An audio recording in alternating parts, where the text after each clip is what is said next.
Mr. Smyth, Kathy Newman from Channel 4 News. We're told that you beat young men until they bled. Why did you do that? I'm not talking about that. Well, did you do it? I'm not talking about that at all. When this programme confronted John Smyth about his unrelenting abuse of boys and young men, his wife Anne stood alongside him, smiling and silent. I'm sorry, it's... Don't the victims deserve to hear why you did it? How did you know I was here? Since her husband was revealed as the most prolific abuser associated with the Church of England, she said nothing until now. Please leave us alone. He did have a temper, and that was frightening. Anne Smyth has spoken for the first time in a Channel 4 documentary about her husband's abuse and the decades-long church cover-up that ensued. There was a time when John approached me and he said, well, I want to ask you about these boys who've been coming out on Sundays. Some of them are really keen to learn more about the Christian life, but being young teenagers, a lot of their behaviour is probably not as good as it could be. And I think they would appreciate being dealt with. So I said, well, what do you mean by that? And he said, well, just having a whack or two. And I said, but these aren't your children. And so I don't really see why you should do that. And I don't know really whether they really do want that. She says at times she had to care for the young men brutally beaten by Smyth, sometimes until they bled.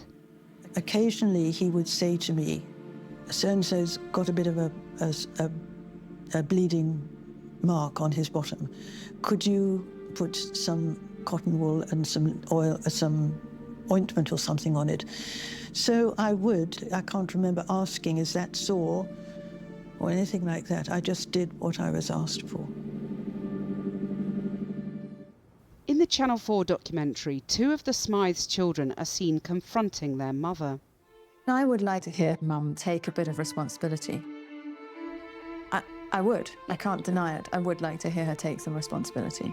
Like, actually say the words, I should have.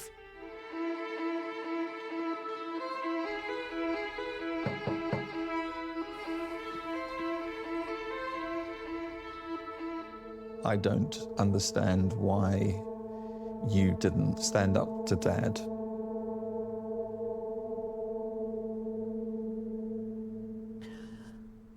It's difficult to know now.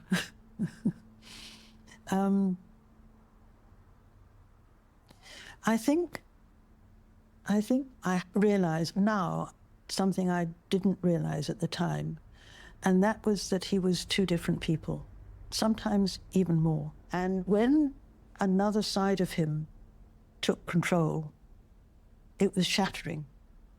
And I didn't know how to break into that difficult person. John Smyth's abuse of as many as 130 boys and young men had a devastating impact on his victims' lives. Andy Morse, fearing a particularly savage beating to mark his 21st birthday, tried to take his own life. I've had numerous hospital admissions for my mental health. It was like a story that had started and not had a proper ending. But after the church covered up Smyth's abuse in the UK, he continued his reign of terror in Zimbabwe, where one boy died under suspicious circumstances. Jason Leanders remembers attending a summer camp Smyth ran in Zimbabwe. The beating started on day 3. You'd go into his room one at a time. It was extremely painful, getting beaten over and over. But John told us we were repenting for our sins, and he was cleaning us. Anne Smyth says for years she had to keep up the pretense. I was married to him, and I knew I had to love the man. Just keep going. Don't dwell on the things that are so awful. Now she has a message for the victims. I want with all my heart to say I'm so sorry. I'm ashamed of myself. I am Justin, a servant of Jesus Christ.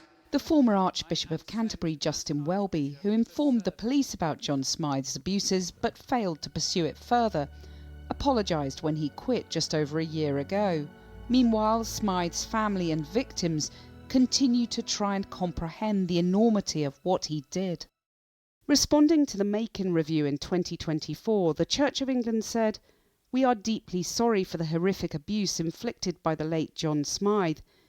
It was wrong for a seemingly privileged group from an elite background to decide that the needs of victims should be set aside and that Smyth's abuse should not therefore be brought to light." The Church says it continues to learn lessons. And the two-part documentary See No Evil will be on Channel 4 at 9 p.m. today and the same time again tomorrow. And there's an extended read on our Substack channel. You can subscribe to receive our free newsletters at channel4news.substack.com.